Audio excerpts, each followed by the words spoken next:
கோவை பொள்ளாச்சி பாலியல் வழக்கில் தான் குற்றவாளிகளுக்கு ஆதரவாக ஆஜராகியதாக வெளியான தகவலுக்கு சவுக்கு சங்கர் வழக்கறிஞர் கோபாலகிருஷ்ணன் மறுப்பு தெரிவித்துள்ளார். இந்த மாரிதாஸ் முடி வச்ச அதிமுக வழக்கறிஞர், மொட்டையடிச்ச சவுக்கு சங்கர் வழக்கறிஞர். ஆக்சுவலாக எனக்கு அந்த இது எல்லாருமே சொன்னாங்க, எங்கள் நண்பர்கள் எல்லாமே சொன்னாங்க. அவர் ஏதோ நான் அது மட்டும் இல்லை, இன்னொரு பெரிய விஷயம் கூட சொல்லியிருக்காங்க. அதுக்கு நம்ம கிளாரிஃபை பண்ணிடலாம்.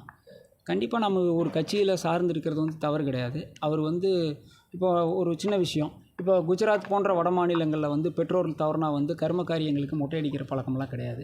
என்னோடய தந்தை தவறு 25 நாள் தான் ஆச்சு, அதுக்காக நான் மொட்டை அடிச்சிருக்கேன். பட் அது தெரியாமல் அவர் சொல்லியிருக்கார். பாவம், அவர் கடவுள் மன்னிச்சுட்டுன்னு நினைக்கிறேன் நான். அதே மாதிரி இன்றைக்கி இன்னும் ஒரு குறிப்பிட்ட கட்சியை சார்ந்தவங்க நான் ஏதோ பொள்ளாச்சி வழக்கு, பாலியல் வழக்கில் அந்த தப்பு பண்ணவங்களுக்கு ஆதரவாக ஆஜரானேன் அப்படின்னு சொல்லி ஒரு தவறான தகவல் இப்போல்லாம் சோஷியல் மீடியாவில் பரப்பிட்டுருக்காங்க. தயவுசெய்து அவரெல்லாம் நல்லா படிக்கணும்.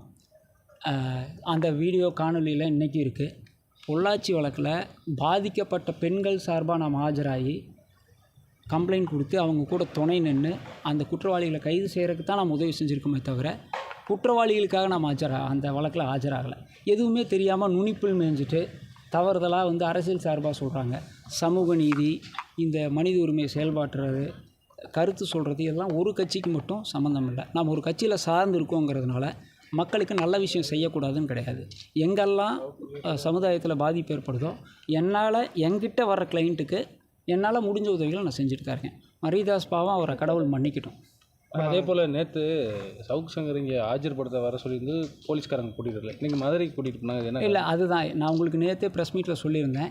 இங்கே கஸ்டடி பெட்டிஷனுக்கு வந்திருந்தாலும் இன்றைக்கி அவருக்கு பட்டிருந்த காயம் இதெல்லாம் வெளியே தெரிஞ்சிடும். அதை தவிர்க்கறதுக்காக தான் நேற்று கூட்டிகிட்டு வரலன்னு நாங்கள் நம்புகிறோம். இன்றைக்கி மதுரை கோர்ட்டிலிருந்து அவங்க பிடி வாரண்ட் கொடுத்ததுனால அவங்களுக்கு கூட்டிகிட்டு போகிற கட்டாயம் வந்திருக்கு. இன்றைக்கி மதுரை கோர்ட்டில் ஆஜராகி NTPS கோர்ட்டுன்னு சொல்லுவாங்க, அது கஞ்சா போதைப்பொருள் வழக்கு சம்மந்தப்பட்ட கோர்ட்டுங்கிறதுனால நீதிபதி முன்பு தனக்கு நேர்ந்த அனைத்து கொடுமைகளையும் சவுக்கு சங்கர் அவர்களே வாக்கு மூலமாக சொல்லியிருக்காரு. செய்திகளை உள்ளது உள்ளபடி தெரிந்து கொள்ள ரெஃப்ளெக்ட் நியூஸை சப்ஸ்கிரைப் பண்ணுங்க.